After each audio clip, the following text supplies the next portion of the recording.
Comment débuter le portrait animalier? Bonjour, c'est Céline, j'espère que vous allez bien et bienvenue dans cette nouvelle vidéo. Nous allons voir ensemble toutes les étapes clés pour réussir un portrait animalier. Dans cette vidéo, nous verrons plus spécifiquement le portrait du carlin. Restez bien jusqu'au bout de la vidéo car je vous réserve une petite surprise à la fin. Avant de passer à la démonstration vidéo commentée, nous allons voir ensemble le modèle, donc le carlin. Donc voici le modèle que nous allons voir ensemble dans cette vidéo. Donc c'est un carlin, c'est une jolie race de chien, un petit peu moins connue que d'autres types border collie ou berger australien ou autres, mais il en reste assez mignon. Donc pour faire ce carlin, j'ai décidé de faire un fond. Donc là, c'est un fond que j'ai fait au pan pastel. Donc c'est une matière engodée qui permet de faire des fonds assez lisses. Donc il suffit juste d'avoir une petite éponge pastel. Donc ça, nous verrons ensemble dans la vidéo. Donc avant de faire la couleur, tout d'abord, il est essentiel de bien savoir faire son esquisse. Donc il y a plusieurs techniques telles que le quadrillage, le décalcage, le rétroprojecteur ou bien sûr la technique de l'esquisse à main levée ou les formes géométriques. Donc il est essentiel avant de passer à la mise en couleur, c'est de savoir faire une esquisse propre. Il n'est pas nécessaire de tout détailler au crayon, mais il faut dans l'ensemble que le volume du chien soit bien respecté. Le volume global, les yeux, le nez, la truffe, les oreilles. Il faut absolument que tout corresponde. Une fois que c'est fait, on peut faire, si on le souhaite, un fond. Donc pour l'occasion, j'ai fait un joli fond avec 3 couleurs. Le bleu foncé, le bleu ciel et un peu de violet. Ah, j'ai rajouté aussi une petite touche de marron. Une fois que j'ai fait mon fond, le fond on peut le faire aussi bien avant ou après, ça dépend vraiment les préférences, mais je recommande tout de même de faire le fond avant et après de se munir tout simplement d'un papier cristal, papier calque, mais on peut faire les deux méthodes sans problème, ça je l'ai déjà montré dans une vidéo. Une fois qu'on a fait le fond, on peut passer tout simplement à la couleur. Donc, pour mon carlin, ce que j'ai fait, c'est que je suis venue prendre les couleurs de base et je suis venue faire tout l'ensemble de mon portrait animalier. Je suis venue poser une première couche. Donc, en posant cette première couche, ça me permet ensuite, tranquillement, de venir faire les détails, que ce soit des détails au crayon, au bâtonnet. Ça, c'est encore une histoire de goût. Pour le fond, la première base de fond de l'animal, on peut utiliser des pans pastel, des bâtonnets, des crayons et ensuite on vient tout fondre. Attention, il est quand même essentiel de savoir quelques éléments avant de passer au crayon. C'est-à-dire il ne faut pas saturer son papier. Car si vous venez à saturer le papier, vous ne pourrez plus faire les petits éléments et venir vraiment le détailler à 100%. Bien sûr, ça ressemblera à un animal, à un chien, mais il n'y aura pas la possibilité de vraiment tout détailler. Ainsi, également, si vous saturez, la couleur de votre crayon ou votre bâtonnet ne sera pas forcément la même. Donc, c'est les étapes clés qui sont essentielles. Donc ça, tout ça, je les enseigne dans les cours. Ensuite, une fois qu'on a fait sa première base de fond, on peut venir faire ses yeux, sa truffe, ses oreilles, en fait, tous les autres petits détails qui sont assez intéressants à voir. Il existe plusieurs techniques pour réaliser les techniques de poil. Donc, on a l'utilisation de l'aplat du crayon et également de la mine. Car en fonction de la couche de poil, il faudra ou non appuyer avec son crayon ou non. Donc là, tout dépend vraiment l'effet recherché. Quand c'est une première passe, moi je recommande d'aller tout doucement. Et au plus on monte dans les étapes, au plus on va agrandir au niveau des lumières, des ombres, etc. Donc là, c'est beaucoup trop compliqué et long à expliquer en vidéo. Ça, j'explique vraiment tout dans mes cours. Donc on va passer maintenant à la démonstration commentée de ce carlin et vous verrez un peu plus la méthode pour y parvenir.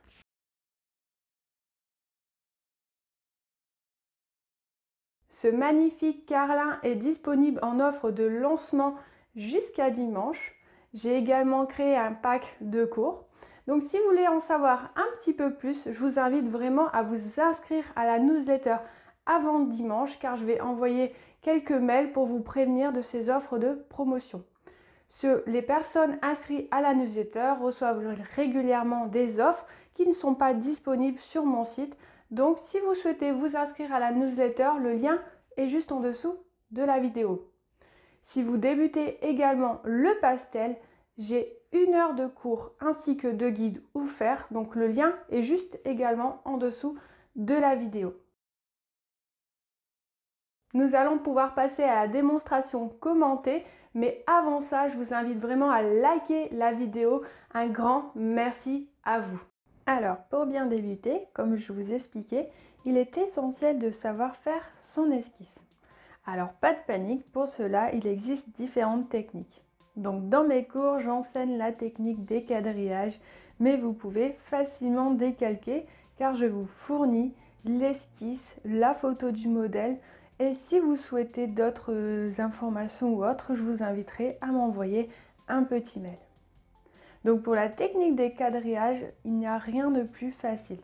Il suffit de reporter le quadrillage que vous voyez sur la photo de gauche, en haut à gauche, de la photo du modèle du carlin. Et ensuite, vous venez compter vos quadrillages et vous venez les retracer sur la photo du modèle comme je vous montre. Vous pouvez également me suivre pas à pas pour voir en même temps la réalisation justement de ce carlin, donc qui est assez facile à réaliser. Il faut vraiment suivre point par point. Mais pas de panique dans les cours, si vous n'y arrivez pas, vous pouvez toujours soit décalquer, utiliser un rétroprojecteur. Il existe également un papier qui permet de venir directement reposer directement les différents esquisses et proportions. Donc c'est du papier transfert. Alors une fois qu'on a bien vérifié son esquisse, qu'on est sûr à 100% de son esquisse, qu'on s'est reculé, qu'on a bien regardé, on va pouvoir faire notre fond. Alors dans ce cours, j'utilise des peintes pastel et dans les autres cours, je vais utiliser des bâtonnets ou même des crayons. C'est pour vous montrer qu'il est possible avec des bâtonnets, des crayons, des peintes pastel de réussir ces fonds et ces animaux, etc. Donc je viens poser une première passe, je viens fondre avec mon éponge pastel et ensuite pour bien lisser le tout, j'utilise mon doigt. Alors vous pouvez également utiliser des gants spécial pastel pour ne pas vous salir les doigts. Une fois que le fond est fait, je viens passer sur la base de la couleur. Donc pour faire cette base, je vais utiliser des bâtonnets. Mais on peut également utiliser des crayons. Donc tout dépend le matériel que vous avez à disposition chez vous. Donc il est tout à fait possible d'utiliser plusieurs marques, mais il faut toujours faire attention. L'élément le plus important quand on fait du pastel, c'est la saturation. Donc une fois qu'on a compris comment son papier sature ou non, ensuite c'est très facile. Il suffit juste de poser la couleur, de venir la fondre avec son éponge pastel et en même temps de créer de jolis mélanges. Donc il faut faire attention lorsqu'on vient mélanger ces couleurs, c'est de ne pas trop mélanger par exemple sur le noir, le blanc. Donc il faut faire attention. Donc vous n'hésitez pas à bien nettoyer votre éponge pastel ou à la changer si nécessaire. Les éponges pastel sont disponibles sur des sites tels que Géant des Beaux-Arts. Donc dans le guide matériel pour débuter, il y a tous les liens dessus. Donc si jamais vous souhaitez investir ou même connaître le meilleur matériel pour débuter, je vous invite vraiment à le télécharger. Le lien est juste en dessous de la vidéo. Donc là, je viens refaire mes différentes formes avec ce que j'appelle un super crayon noir, c'est le Creta Color, qui permet vraiment de repasser une belle couche de noir et avoir un noir intense. Donc comme je vous le disais là, il est possible d'utiliser par exemple également des peintes pastel. Donc pour la couleur rouge, j'ai utilisé des peintes pastel parce que j'avais pas spécialement le bâtonnet, donc j'ai fait avec le matériel que j'avais à disposition. Je vous recommande tout de même d'avoir un bâtonnet noir, un bâtonnet blanc qui sont vraiment des couleurs essentielles et qui permettent vraiment de réaccentuer certaines couleurs. Donc là, sur la finalité, je suis venue tout estomper avec mon doigt. Une fois que c'est fait, on peut passer tranquillement à la mise au poil. Donc là, c'est facile. On a déjà posé notre première couche de base. Il suffit juste de nous concentrer sur comment ajouter ces poils, ces lumières. Il faut également bien tailler ses crayons. Alors en amont, avant de passer les poils, je viens avec du brouillon tester différentes couleurs, différents mélanges. Et on se souvient une chose essentielle, c'est qu'il faut chercher à ajouter de la lumière et de la couleur. Le poil de l'animal, c'est pas spécialement blanc ou noir. Il peut avoir du gris, du vanille, du bleu, du violet. Donc c'est vraiment là-dessus qu'il faut s'amuser à travailler ces couleurs. Bien sûr, au début, si vous n'avez pas toutes les teintes, il faut vous amuser à faire avec ce que vous avez. Déjà, ça vous apprendra à utiliser les crayons, à savoir bien faire le sens du poil pour bien le définir. Donc, comme j'ai mis une première passe légère, là, je repasse tranquillement avec mes crayons pour faire les différentes couches de poils. Donc je peux utiliser par exemple des Carbotello, des Faber-Castell ou de temps en temps, c'est très rare, un crayon Derwent. Donc l'avantage des Faber-Castell et des Carbotello, c'est qu'ils repassent très bien sur les bâtonnets une fois celui-ci estampé. Donc il suffit tout simplement de venir détailler poil par poil. On n'oublie pas, entre deux, c'est bien se relever. Alors, il faut faire attention également au mouvement, au sens du poil. Si vous voulez donner du réalisme à votre animal, il faudra vraiment que le sens du poil soit bien travaillé. Donc, bien sur la droite, sur la gauche, sur le milieu. Donc, il est vraiment essentiel de se repérer. Il faut également bien prendre son temps, profiter de son dessin, se faire plaisir. Et c'est comme ça qu'on apprendra vraiment à comprendre les portraits animaliers. Alors, on y arrivera. Il est possible que vous n'y arrivez pas du premier coup, c'est normal, c'est à force de faire. Vous aurez essentiellement compris les bonnes bases, les bonnes pratiques des pastels bien réussis.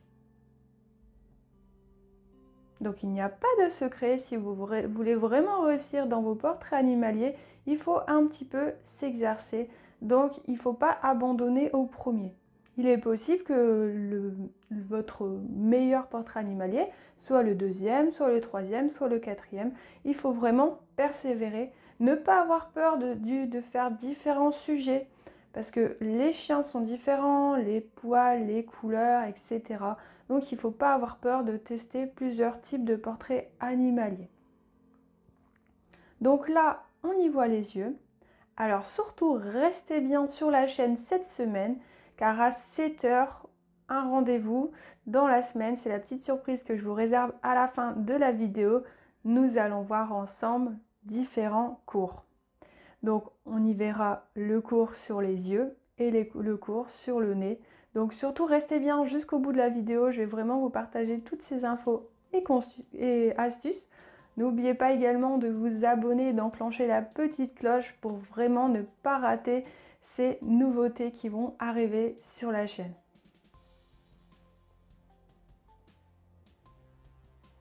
Alors là, pour tout rehausser, j'utilise un crayon de la marque je ne sais plus.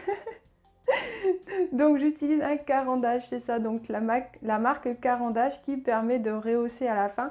On peut également faire ça avec un bâtonnet pour faire les différents rehaussements, mais c'est vrai que le fait de tailler un crayon c'est plus facile, mais on peut le faire également au bâtonnet.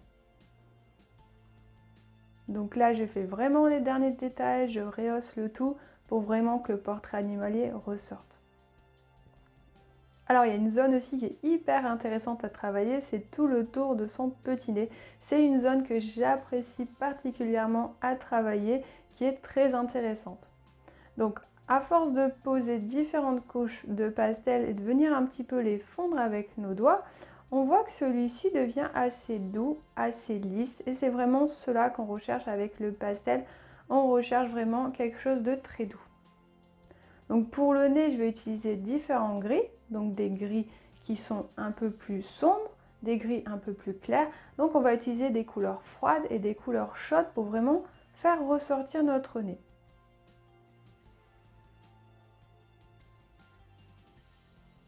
On n'oublie pas que la lumière se situe vers le haut. Donc on va mettre des gris assez sombres en bas et au plus on va augmenter, au plus on va être en hauteur, au plus on va utiliser des couleurs un peu bleutées et un peu des petites touches de blanc pour le faire ressortir mais également lui donner un côté 3D. Alors le défi de ce carlin, c'était vraiment la zone du nez parce qu'en fait il a les poils qui partent un peu à droite, qui partent un peu à gauche. Donc c'était vraiment marrant de retrouver le sens du poil. Donc c'était le petit défi sur ce magnifique carlin. Donc c'est une race qui n'est pas forcément très connue mais qui est adorable.